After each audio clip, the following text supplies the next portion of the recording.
I'd like to introduce Anders to the show. Welcome, Anders. And we're having you on because we'd like to talk to you, or we'd like for you to talk to us about some of the things that you've been doing with Datastar and Clojure.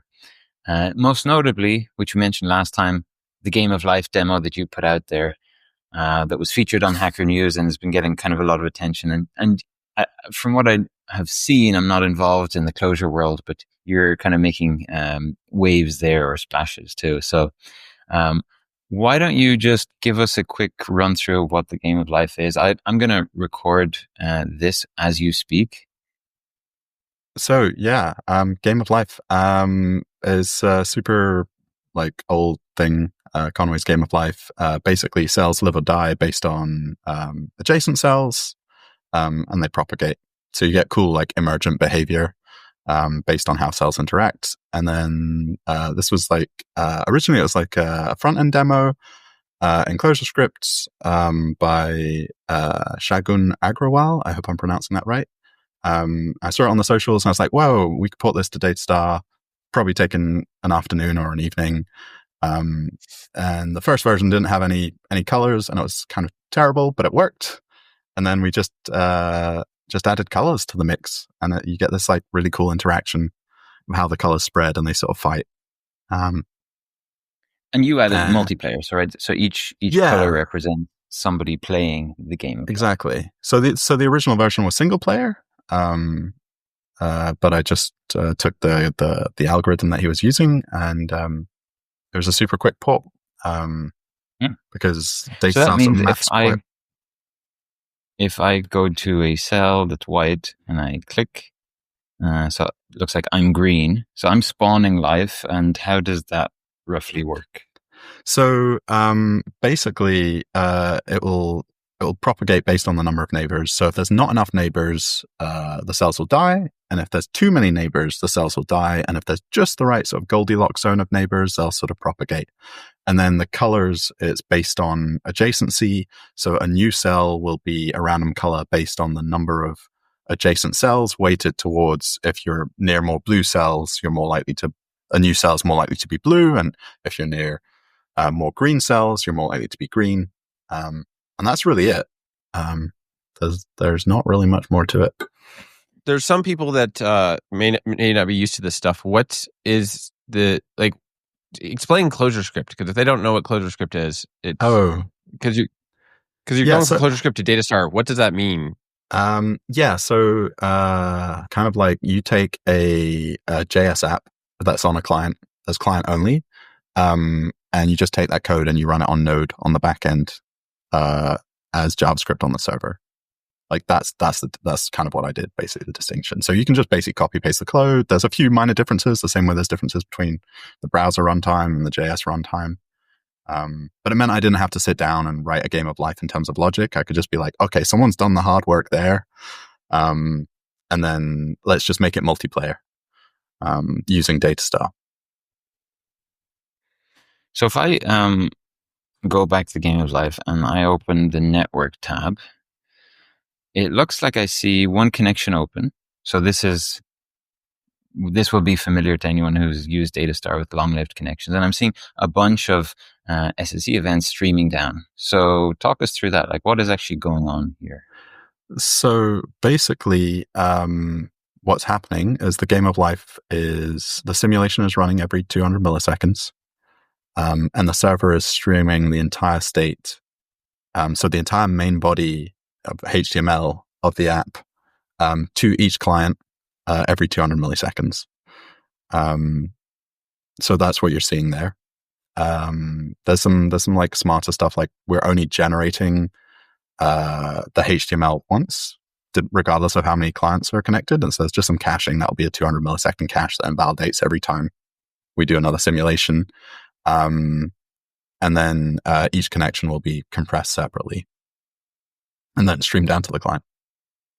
So super naive, it's 2,500 divs or whatever. That was kind of the point of the demo. There was discussion oh, we should do it with SVG or we'll use Canvas, but then it's easy. then it's fine.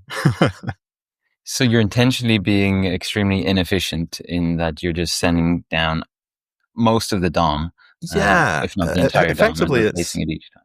Yeah, it's deliberate because if you think about it, obviously in this example, if it's like a grid and everything's the same, you can do something like a canvas. But imagine each screen or each main body that's being sent down is slightly different. That's like has different UI elements. Then that's much harder to do with a canvas. So the idea here is like this could be a dashboard with like trading information, like a bunch of varied information, and then say maybe you want to sprinkle like a pop-up or a modal in there, or completely reconfigure the UI for whatever reason. And that's where this sort of like send down the whole view and let morph do its thing with Datastar. Like it's really nice. It's just a really simple model. You don't really have to think too much. So in essence, you're sending down the entire body, but not the entire body is being swapped in. It's actually you're relying then on Datastar's morphing strategy to morph only what has changed. Yeah, and the main reason for that is you'll get things like audio, things like scrolling that it'll help preserve. And this one, the big one is animation. So each one of those cells has just like a CSS transition. And it'll animate them individually. So it's not much more performant, but it is more performant to replace the entire body because browsers are so fast. But then you'll lose out on all these nice like individual diff animation type things. And that's the other really nice thing with sort of this Datastar morph approach, is you get the fine grained animations for free. You just stick a tag on or a class on a div, and it just works. Right, because I imagine in terms of the swap, it might be even faster to just swap the entire thing. Yeah. But then you're missing out on all of these.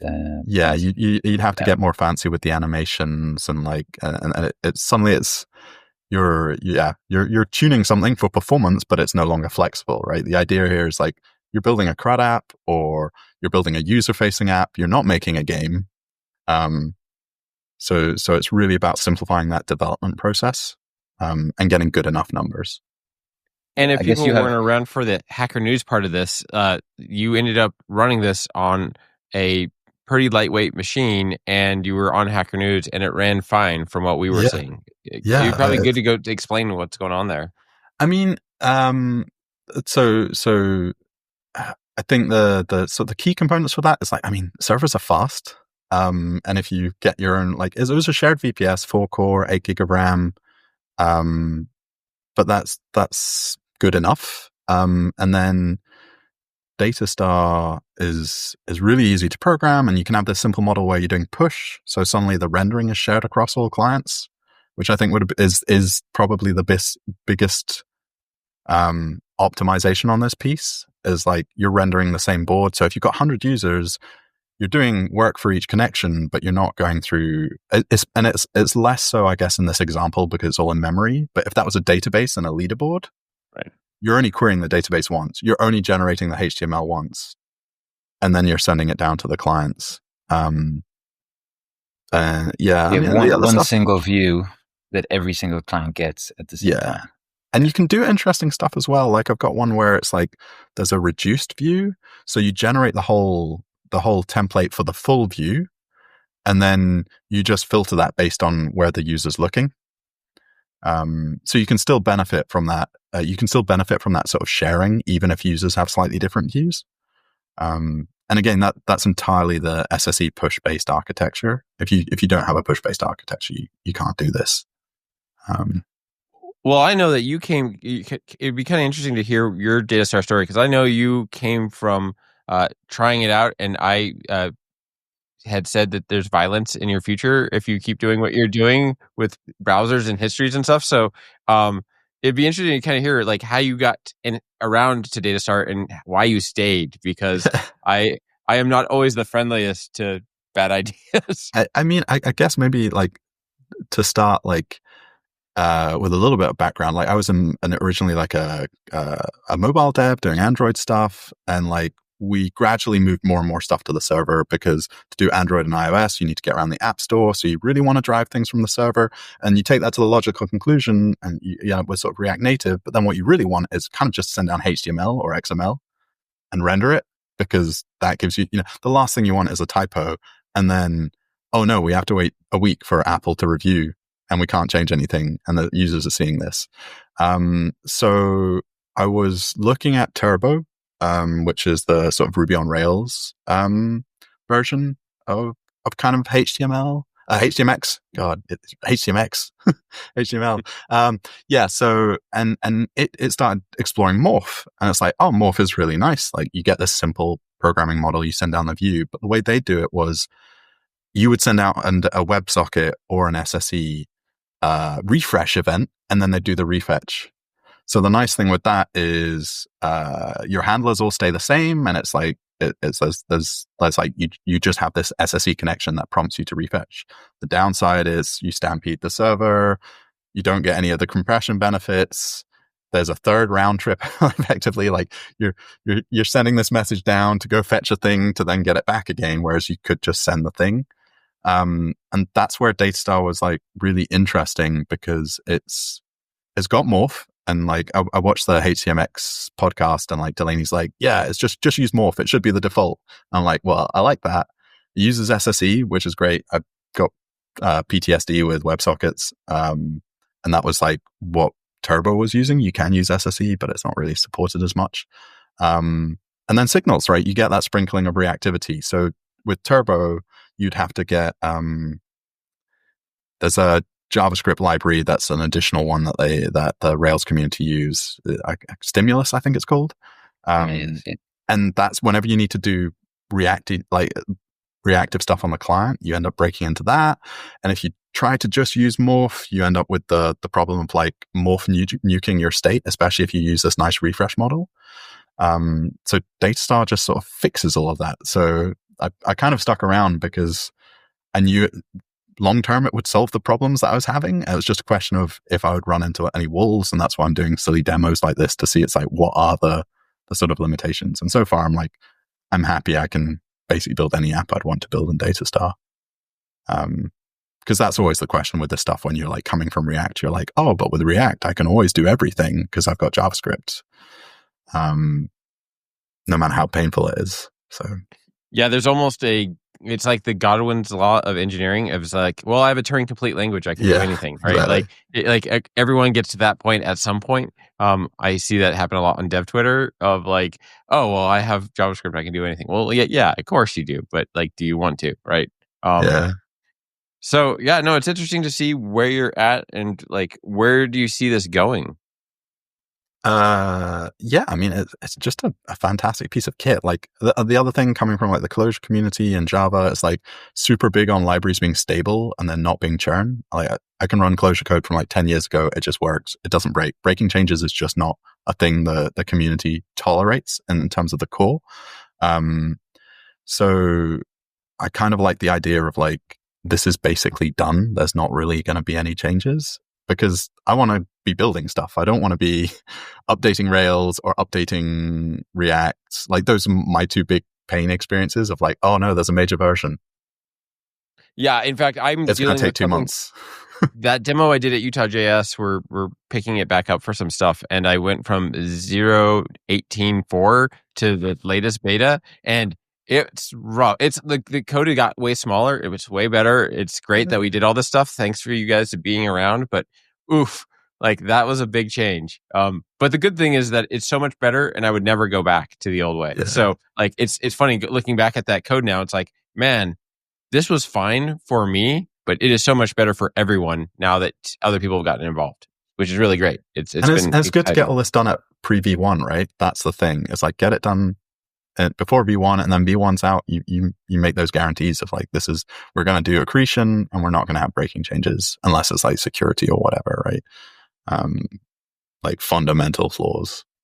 But you know, everyone has been using this, and it's just like whatever you throw at it, it just works. Yeah, I feel like once you're updated to the beta, we had some changes during the beta, of course, as well. But all of that like major reconstruction happened in the V0, which it's good that you've updated past that. And now we're like, as we covered last time, we're focusing on optimizing the internals, and V1 forever is the plan. Let's see how that goes.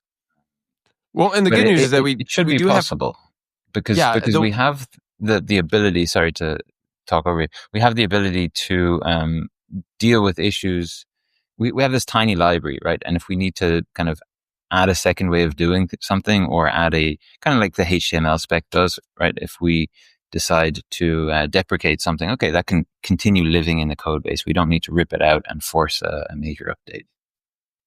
Yeah, the one thing that was interesting about that is that I just lost my train of thought, and it's not coming back to I'm me. sorry. So, no, it's a plugin system. It makes it easy, right? You can swap out. Like, that's the thing. The core is so small. I know what I was gonna say.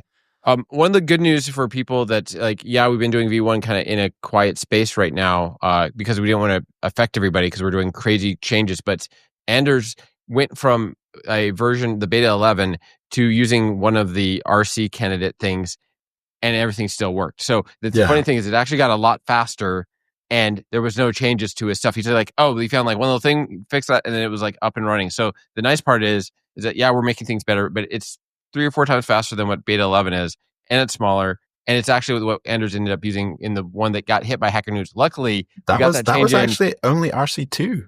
That was before RC3's even better morph. So but the exciting thing is running. Yeah, it's crazy that like we weren't ready for Hacker News, right? We were not expecting that to be that. We were expecting to like get picked up by a couple of Clojure blogs or something, not get picked up on Hacker News. But it's working. Like, that's the neat thing, is that we did this crazy stuff and it works fine on a Hacker News scale. It was like there was like the original server was like the cheapest $5 version. A friend in the morning was like, "Oh, you're on Hacker News." And then one person in the community was like, "Oh, the server's looking like it's slowing a bit." And it was fine. Like, it was fine. It was at 90 CPU and it wasn't falling over, but it was like, having a bad time. So I was like, bump it. No one noticed as well, because even though that requires shutting down the box and rebooting it to change the shared VPS, the SSE automatically reconnects. So it just looked like it froze for some users. So like no one commented. And then it's like on Hacker News, you expect people to comment about that. You expect people to comment about like the size of the bundle or whatever. Actually, the one thing we got was people were saying that like the fact that it's smaller than HTMX is just a marketing gimmick, which I thought was the funniest thing in the world. Yeah. Because that's what people were saying about HTMX back in the day, of like, yeah, this is cute, but I don't care about, $30K versus 15. And that's the thing. The way TCP works is you do actually want to be small at the beginning, because you're not getting your full bandwidth at the beginning. And sure, that only matters on like the one, once that stuff's cached, no one cares. But like, that's when you're, doing viral demos or like consumer facing stuff, that matters. So yeah, no, it's speaking of caching, because this is like a very different world to what I'm used to, where I'm generally putting content heavy sites into production or apps into production, and there you rely heavily on caching. This is an example where you're doing real time stuff, multiplayer stuff, so there cannot be caching, right? Every 200 milliseconds you're recalculating the world. Is there something to add to that, or I mean, I guess you can say compression is caching. Right, that's where I was going. Yeah, I figured that's where we're heading. So let's talk about compression and how you're using that, because I just want to bring the point home that you could do this in a much smarter way, right? You could use SVGs, or you're doing this to demonstrate that if you do the dumb thing, it still works, and the browser is optimized to render HTML, and it's able to. I want to know if I've got a fat leaderboard or table with a ton of like information that's text based that is not going to be a canvas. Does this render okay? Does it work on 3G? That sort of stuff. Like, that's what I'm interested in. That's kind of what this demo was about. So the big one was like about the compression of getting that. Yeah. So like before Datastar, I didn't really know that much about compression. It's like gzip's good, and like Brotli's like 5 or 10% better on HTML, and I think there's more on HTML and slightly less on JavaScript. But once you've got this long-lived connection, you're like, oh well, I want to use compression on it, and initially you're like, oh well, I'll just compress each chunk. That doesn't work. It doesn't let you do that. So it's like you kind of get forced into this direction, because you're like, I want to compress each message. That's what you normally do in WebSockets and what you do with request response. But because it's using the browser compression, it's like, no, I want the entire stream compressed.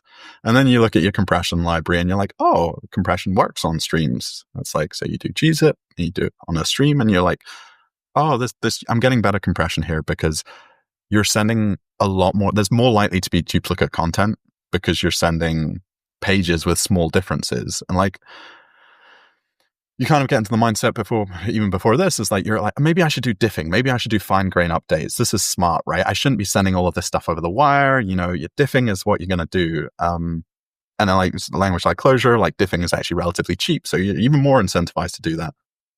But then you start playing around with compression. And you start getting these really good numbers, like numbers that are much, much higher. Like gzip, normally you gzip something, it's like 6 times smaller. But gzipping a stream, where there's only relatively small changes, you can get 50 times smaller. So a 50-to-1 ratio. And then you start exploring other algorithms like Brotli was the one that I was looking at mainly because of availability. It's available on all browsers, particularly iOS, which is like important if you care about mobile because everything on iOS is Safari. Whether it's Chrome, it's still Safari. And then you start looking at the numbers, and it's like I did the test for, it was gzip versus Brotli, and Brotli was like a ratio of 101, whereas gzip was like 55-to-1 or something. And then you realize obviously Brotli's been like gzip had compression, streaming compression bolted on. Brotli was built with that in mind. Yeah, and you go down this massive rabbit hole and you realize actually this is fine, because that was one of the complaints that people had about Turbo and their like send down a message refetch approach is people like, yeah, but I'm sending down 12K every time or 1K or 10K or whatever. Like it just unnerved people. So if you do the compression over the stream, you get these fantastic numbers. And you realize things like Brotli, you can tune the context window, which is effectively giving you a cache on both the client and the server. And even with the game of life, which is very sort of non-deterministic in terms of random users pressing buttons, if you've got a big enough window, you will start to see repeating content. And it also means when it becomes relatively static, so you'll see like when you play the game of life, it'll start oscillating between 2 or 3 states. Those small oscillations, they just basically cost you nothing because it's just going to keep forward referencing. And like Brotli can do backward references. It's just much more sophisticated when it comes to this referencing model. And that effectively gives you caching on the client and the server. That's great. So 100-to-1 compression ratio essentially means if over the course of time you send down a megabyte, that can be uncompressed and that can contain 100 megabytes of data. That seems pretty crazy. With the demo, it was like if it was oscillating, you could easily hit like stupid numbers of like 300-to-1. When people are playing, it's like anywhere between 100 and 200, depending on how long the connection is running. Obviously, if they disconnect, reconnect, you start from the beginning. But it does add up. And the other thing is what it does for mobile connection. Like if you're like we found this when we were looking at the Datastar website. Someone was like, "Oh, when I set it on 3G on Chrome, like you need optimistic updates. It's too slow." And then a previous demo that I was doing, I was like, "Why am I not? I'm sending down more data. Why is this not happening on 3G?" And it's like that compression gets you down below the sort of 1K packet size in practice, which means. And you've got less congestion on the connection and all of this stuff, which basically means it's like it works fine on 3G, which becomes really interesting because that's the big like argument against sort of that people often have with Datastar. It's like, oh, optimistic updates won't work. What about latency? What about bandwidth and that sort of stuff? Well, the one thing I will say that you were sitting down, I think at peak around a megabyte a second, which I think is a lot. 1.5 at some point. Yeah, 1.5. But if you take that and do 100-to-1 or 200, people talk about like the cost of compression on the server. But if you would have done that same thing and you were sitting down 150 or 100 megabytes a second, everything would have fallen over. Everyone would have had a bad time. That's why I think people don't realize like the cost, especially in a shared environment. If you're just doing one-off things with one person, yeah, you're not going to really see the benefits here, but it's when you start doing collaboration and sharing and all these live event type stuff, man, there's no other way to do it, I think. Because this doesn't like in terms of like congestion, but there's also like CPU usage. Like I tuned the window because I noticed that the compression wasn't that good on Game of Life. Originally, I was getting like 30-1, which was okay. But like, if this did get big, I was like, ooh, I don't want to build more for bandwidth. And then you tune the window and you get these amazing numbers. And it makes it cheaper in terms of CPU. Like the CPU numbers when I tested before, like CPU usage was like 4 to 8 times higher, which, is a lot more cores than 4 cores if you go viral on Hacker News. So, and on the device as well, because it's using its context and memory, it's doing less CPU. So it's kind of better for everyone. I mean, you are paying memory on the server, but in this context, I'd like to hear a bit about how you tweak that window and how you get compression working on the server. Because on the browser, on the client, it's completely handled for you. But on the server side, you do have to set that up, right? Yeah. So, I mean, the default recommended so that you've got like gzip, Brotli has levels. That for some reason, all the compression algorithms have different levels. Brotli goes to 11. 11 is super CPU intensive, and you get a little bit more sort of diminishing returns similar to gzip, and it's great for static assets. Dynamic, normally people recommend 5. I think that's what Cloudflare does when they use Brotli for dynamic compression. That's what a lot of proxies will use as well. And then the window, gzip defaults to 32. And again, these windows don't matter when you're compressing tiny amounts. Like individual messages, it doesn't matter. What I've seen when I play around with it is it depends on the content you're sending. So when I was doing like the star demo I did a while back, I changed the window to like 65K for Brotli because you can tune that, which you can't tune on gzip, and it didn't really make a difference. And the other thing to watch out for is some libraries default Brotli to the maximum window size, which is 16 meg. So you're going to have a bad time if you've got that per connection. But you'll find basically you'll find a number that works for your app, and then you won't really see any gains going past that. So this demo, I think that was 263. It's like the numbers are weird because it's like powers, but then they need to remove some for a header or something. I can't remember the details. But you'll basically find the window that's right. A bigger window. This demo you probably could have gone bigger, but it would have to be when the patterns are really chaotic. And so it's just about playing around with it. Like a lot of the times you won't need to care. If you're sending 2,500 developments, then you might care for a bigger window. The big gains from Brotli are just that it's got like this it's got a better referencing system. So just going from Brotli with the same window size as gzip, you get the twice the compression for streams. With HTML. So besides adjusting the window size, what else is required on the back end?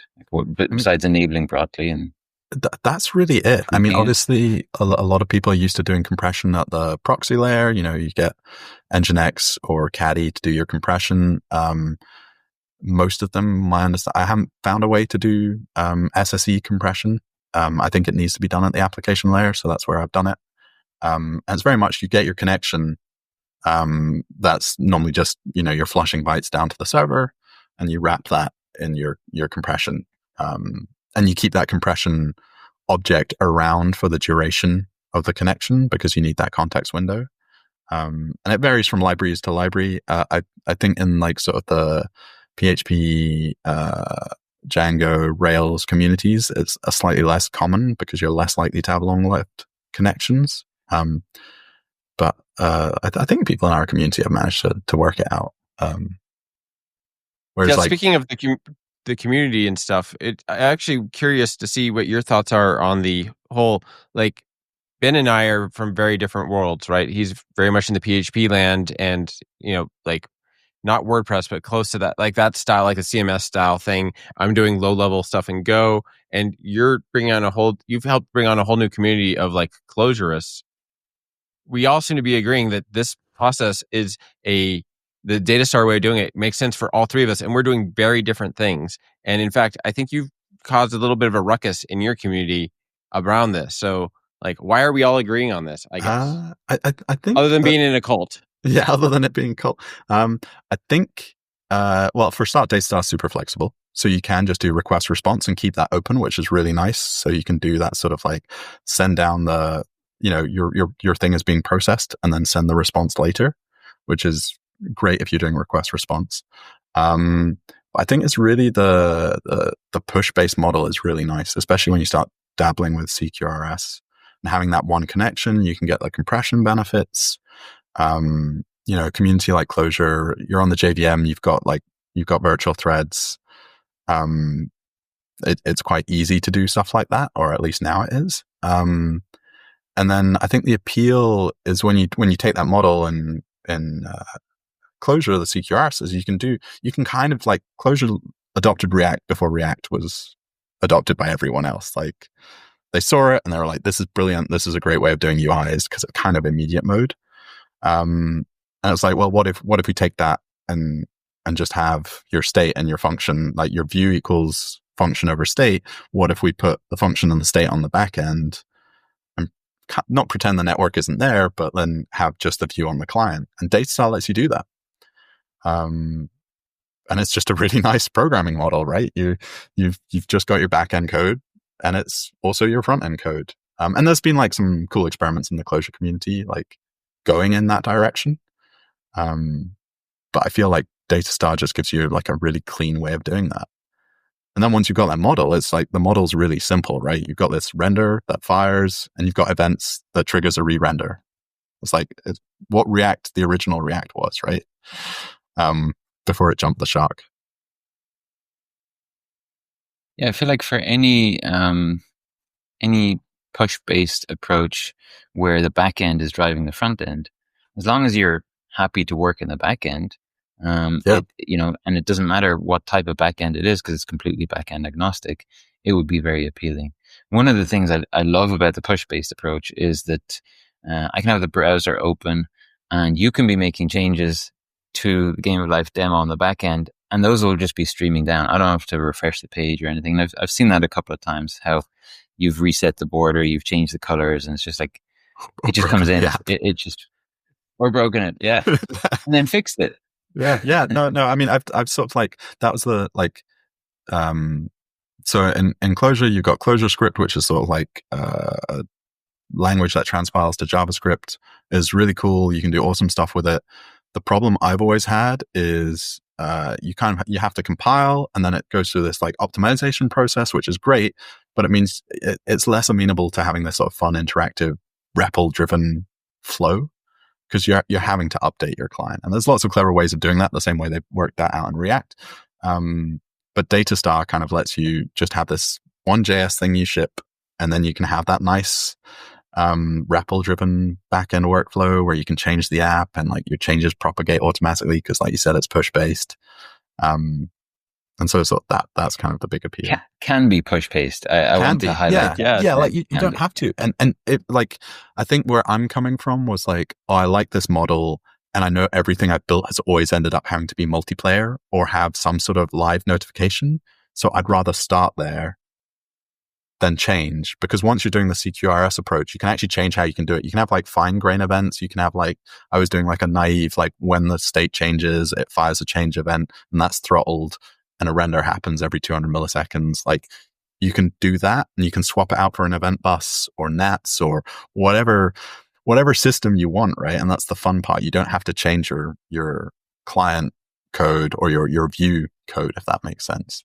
But like if you're not doing multiplayer stuff, if you're not needing push-based stuff, like request response is great because it gives you that sort of like one of the last apps we were building, we were like, there was a sync process and we showed an animation and we really want to notify the user when it's done, but we didn't want to set up any complicated stuff. So we just kept the connection open for until it was done. And it was just like HTTP chunking, right? But this like Datastar formalizes that a bit more. And makes it just easy to use, I guess. Well, we've been having a bit of an issue because we're getting we've gotten more stars in the last few days than months, right? Like we're on a vertical right now, and the one thing that's interesting is people are thinking that it's kind of a bit that you add to an HTMX app or something like that. They don't see that like there's a bit of confusion going on about like, yes, we're a superset of the features, but not of the process. And maybe having an outside voice on that would be interesting because, like, to me, it is a superset, but other people are like, well, you don't do things the same way, so it can't be a superset. It'd be interesting to see what you think about that. So I played around with HTMX and Turbo before they had like Morph for like internal stuff. And I think it's the morph part is key. Like people miss that. Like especially even when like you first come to Datastar, you see there's all these options, and the reality is like you can just implement merge fragments and merge signals. And I think that's the bit that people miss. A lot of people coming from HTMX, like if you've programmed HTMX with Morph, or you've programmed Turbo.js with Morph, you're like, this is brilliant. I don't need to have this explosion of endpoints. I don't have to coordinate all these things. I just kind of do actions, and then I return the whole thing, and it gets merged in. The scroll is preserved, the audio is preserved, the animations work. It's a great model. But if you haven't used that, if you're used to doing like each thinking in terms of components at a network level, I guess, which is what you do in HTMX, right? You do the swap. This thing hits this endpoint, it swaps with itself.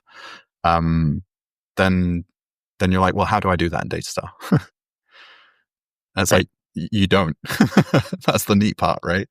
And I think that's probably the hurdle. I think you'll find people. There's some of that, but there's also the one thing I've seen is that the people do get hung up on the simple is not easy, or like that idea between simple and easy. And I feel like that's more well known in Clojure world, but I don't know, like maybe to people that aren't in that world, that distinction between those things. Yeah, I mean, there's a famous talk that Rich Hickey did, which was like simple made easy, and conceptually, it's like easy is convenient. But it's not necessarily simple. And the way I like to think about it is like leaky abstractions. You can have abstractions that massively make getting started easy, but the minute you outgrow that convenience and that abstraction, you suddenly, everything gets more complicated, right? Whereas simple, it's like there's less pieces, but they're more composable.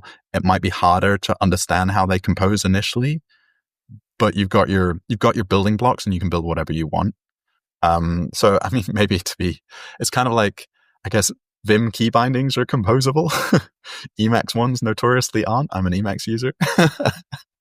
But like, it's that composability, right? You've got like less pieces that compose into much more stuff rather than pieces that can't compose. I probably just confused everyone even more with that, but. Well, the way that I like to think about it is that, and we've talked about this before, that Datastar can take you from 0 to 100. And what we're seeing is that some people are approaching it saying, well, HTMX will get me from 0 to 50. So let me tack on Datastar to take me from 50 to 100. Or let me use Alpine.js, which can kind of fill the middle part. But when you have a tool that is smaller than both of these, more performant than both of these, at what they do, what they're, the single thing that they're supposed to achieve, and it can take you from 0 to 100, it kind of becomes the obvious choice, even if you resist it for a period of time. I feel like everybody's ultimately going to come to the same conclusion. I mean, I completely agree. Like when I was playing around with Turbo stuff to try and like move away from React, because React, you need a larger team generally. Like once you get like to try and ship business stuff, it's just more work, right? And I was trying not to use stimulus. And the same when I was using HTMX, I was trying not to bring in more stuff. I didn't want to use Alpine. Even I really like Alpine. I think it's a great project, but I didn't want to bring it in because it's just another thing. So again, that was like the big appeal with Datastar is you've only got one thing. And like, if you've had any long-term experience with large projects, is like, I mean, this has probably happened to anyone on a React project. Like front-end state management, we start with Redux. Someone comes along and is like, let's use RxJS or whatever. And now you've got Redux and RxJX because no one could fully like rip it all out initially. So now you've got two systems, and then you like next thing you know, you've got like 5 systems, and that's like the worst place to be. You're much better off being on a code base that just has Redux, even if it's not the latest thing, than on a code base that has like 5 different versions of handling client-side state. So it's kind of the same thing with HTML. If you use HTMX and Datastar, it's just messier, right? It's much more common for some reason on the front end than the back end, right? Like you would never, have 2 CMSs side by side. No. I mean, you might, but that would be a terrible situation to be in, and you'd want to get off it as soon as possible. It seems to be just more acceptable on the front end for some reason. And it might be like anyone who's dealt with updates and with like having to maintain two different libraries changing at a different cadence is going to be a nightmare. Yeah. And it's just onboarding people as well. You've got like a whole bunch of like, there's more stuff to learn. There's more things. It's like, why is this module different to this one? And that sort of stuff. It makes everything harder. So maybe, yeah, that's where you start in the beginning to play around with it, to do the spike to see if you want to use Datastar. But like long term, it just gets messy. I would recommend either stay with HTMX or Turbo. If you're in the ecosystems where they're popular, or it's got the component library you care about, or whatever. But mixing and matching you can do it. It's a choice. So what's next for you, Anders? Are you cooking up any more demos, or what are you excited about? Yeah, so many more yaks to shave. That's the problem, is you go down compression rabbit holes. I want to look into so Chrome and Chromium browsers are starting to do dictionary compression, where you can ship a custom dictionary. I want to look into that at some point. It doesn't really matter for an SSE connection. Longer compression pieces don't benefit from dictionaries anywhere near as much. But for those initial loads, for page navigations, effectively, the best description I've seen, it's kind of like giving you that fine-grained JSON API without having to build the fine-grained JSON API, because it's like you're effectively, the compression dictionary you're sending down will have all of the commonalities between all of your pages. And you send that down initially, and then I'll use that.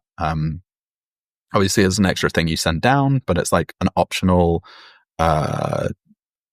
link / reference, and the browser will use it if it's there, but it doesn't necessarily. It can be lazy loaded. It doesn't have to be downloaded on first launch and stuff like that. So with that, it would help with the reconnects, page navigations.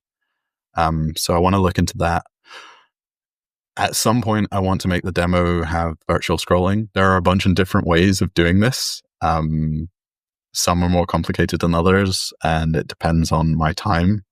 So we'll see. But that's a fun one. And then, yeah, it's just trying to think of more silly stuff to do with Datastar in terms of demos, because they're fun. Multiplayer demos are nice. So you just kind of threw out scrollable, but I assume you mean you can then increase the size of the board, and then you can scroll and see a window of the entire. So it's already done, so you can do views, but yeah, you can scroll it, but you can make the whole world loop. So the world is bigger. At some point, that'll become a limitation of the algorithm that's doing the simulation, and I'll have to parallelize it and all of that stuff. But the idea was more to be like, oh, people are like, what about virtual scroll? Is something that comes up. And you can do it someone in the community got a random web component that sort of does virtual scroll in one direction, and it works. And that's kind of probably the ideal solution, is a web component. But I'm just playing around with doing it in like the dumb way in Datastar, just to kind of show that, hey, you can you can do this sort of stuff. Like, what else do you want to be able to do? I wonder, have you considered doing a version of the Game of Life that is like the smartest way to do this? Would there be any value in that, or is it just more of a long term? Yes. Delaney has lots of awesome ideas about how to make it zoomable and do chunking, and like, I don't know if anyone's played Factorio, but like that sort of like the simulation is only running where people are looking. I definitely want to do that. It will be a question of finding the time. So it's kind of like start dumb and then build up. So yeah, just because it's interesting content, it's really fun to program. At some point, one thing. Oh, yeah. Oh, sorry. The one thing that people may not realize this, but you are other than me, because I've been there obviously the longest, and I'm actively having to answer some questions. You're the most active person on the Discord by like a mile. So my question to you is, like, what do you want to tell the people that are coming in for the first time? Because we are starting to get more popular and all that stuff. Like, you interact with more people on the Discord than probably any of us do. I answer like specific things, so I have lots of messages, but you actually interact with people and try to explain the Datastar way, and you're a great communicator of that stuff. I just like, what advice you give to other people, and what do you wish you knew coming in the door. It is like, as Ben said before, it's kind of an unlearning, and different people start in different stages. Like, I was already interested in SSE. I already knew Morph was a thing.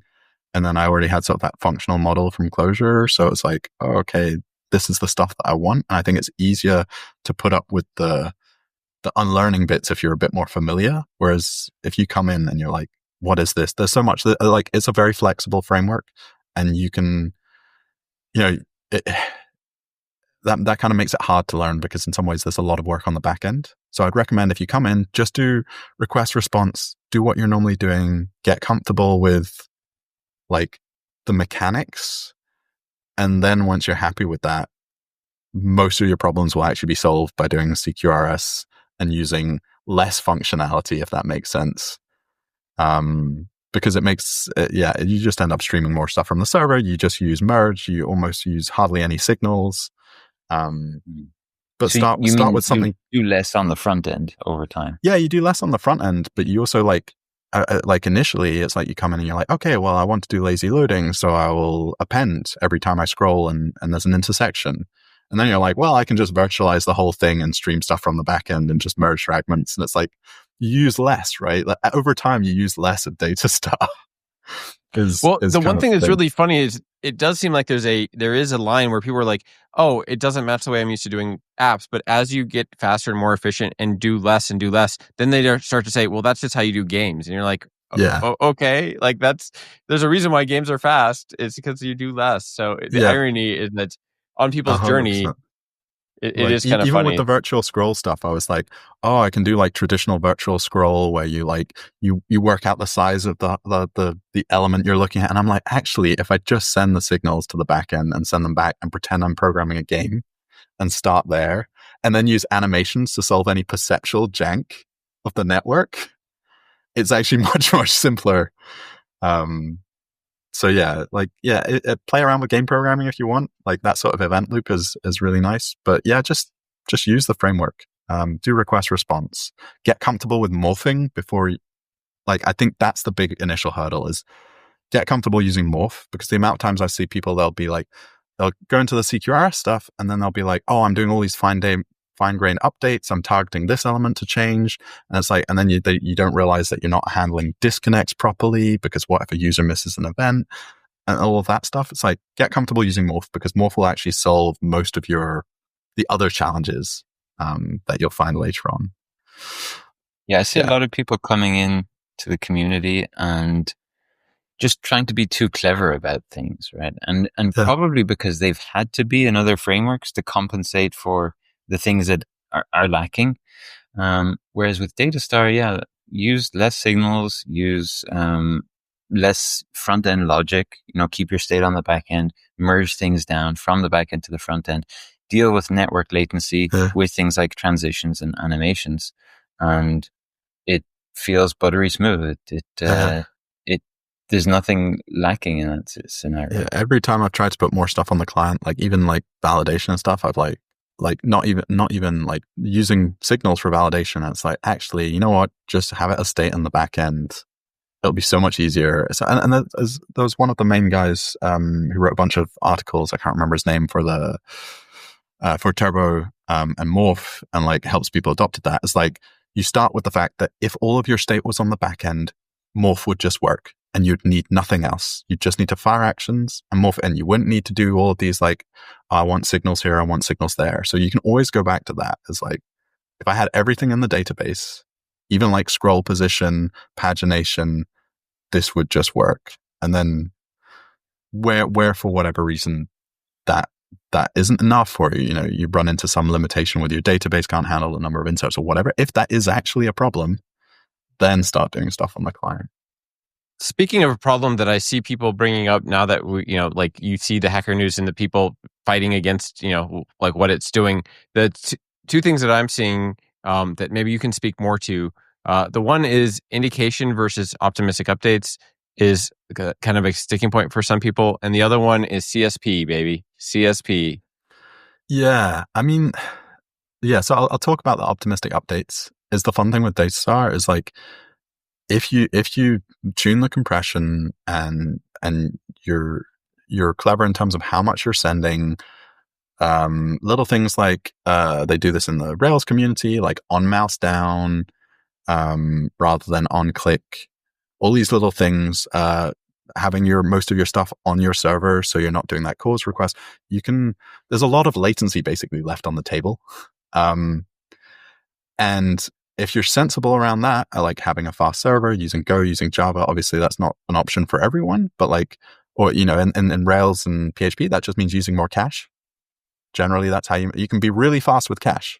And being conscious of that, you basically just need an indicator. You don't need an optimistic update. You don't need to show the action happening on the client, because you'll get it back faster. I mean, there was a demo where Dan Abramov is like, oh, I put it on 3G and it's like 3G slow, which is actually the new 3G on Chrome. They changed it recently, and it's like, oh, I wait ages for this like button update. And it's like, you can tweak the settings on the throttle and you can do like simulate 2G and it's fine. It's like, yeah, sure. If someone's going via VPN in Australia, then maybe it's going to be a bit slow, but like you can solve that if you really need to by having regional servers, right? That's like, if you're hitting that sort of like insane scale where you've got a massive user base there, then you can do smart stuff. It doesn't have to be like being on the client. So you don't need, or even animation, right? Yeah, like animation, even a tiny animation. Animation and on mouse down, you can handle like I think Chrome's 3G automatically chucks in like a 300 millisecond latency, and then I've got an arbitrary 200 millisecond for each frame on the server, and you still don't notice it. So that's the first one, is like use indicators if you really want. I generally don't, because I don't want to flash. Like the indicator is just going to get in the way and slow stuff down. Obviously, you need to be conscious of like disabling buttons and stuff like that if that's what you want to do, or like limiting the number of concurrent requests, the usual state management stuff. The CSP thing, it's going to depend on your organization. Obviously, Datastar requires unsafe eval. The way it's being used is like in sandbox functions, so it's not like just using eval. And where that matters is if you're rendering user-generated HTML, Markdown is the gotcha, because people will stick HTML in Markdown. And if you're not sanitizing that or escaping that, they can do an injection attack. And similarly, if you're loading a bunch of client-side libraries that you haven't had a look at, or at least got some sort of SLA or agreement saying this isn't nasty stuff, you it's not as easy to have blanket protection against that. So that's not really a problem. Like for me as a user of Datastar, the only dependency I've got on the client is Datastar. When I do user generated, like user rendered HTML, I always escape things and sanitize and stuff like that. Obviously, where it can be a problem, you've got a big org and they've got a security team that's saying, this is how we do things. And you've got, Google Tag Manager, which is basically injecting all sorts of nasties without the dev team knowing, then that might be a blocker, right? So yeah, I mean, I think if you could write a version of Datastar that solved that problem, it would be amazing. But the ergonomics would just be terrible, and the overhead, the complexity, you'd be paying so many prices. And you'll see like Alpine and I think HTMX have like versions which are neutered. And it's at what point, right? Because if you're in those larger organizations, you probably won't be able to configure your proxy. So your proxy will be buffering. So SSE is not going to be as good. There are some contexts where it'll be harder to use it for that reason. But I will say that if you are an enterprise person that needs CSP and that's the only thing that you need, we can talk to you. There are ways to make that happen, but it would be an enterprise level thing because it's basically a rewrite in a backend language and all this stuff. Like there's ways of making it happen, but there's no way we're just doing it for an open source. Yeah. Like it's just so much headache for what it is, the actual security you get out of it. Yeah, and the bit that I want to stress is it's like, this isn't like you can't use CSP. It's just that particular setting for for source. So, you can still lock down everything else. You can have no inline scripts and all of that sort of stuff. I still recommend you do all of that stuff. So like my CSP for this is like really, really locked down. I've got inline styles because it's convenient, but if it was a production app, I probably wouldn't deal with that. Not that it's a risk. I think someone wrote a keylogger in CSS at some point, but like, you really have to like reach for these things. So yeah, you can still lock it down. And like, obviously if it could be written without unsafe eval, it would, but it's just a mess. So great. I think we'll wrap it there. Thank you, Anders. You're a wealth of knowledge and you've been putting out really great stuff. So thanks. We've wanted to talk to you on here for a while, and I think the timing actually worked out really good with it's been great. All right. See everyone next time. Cheers, guys. Bye.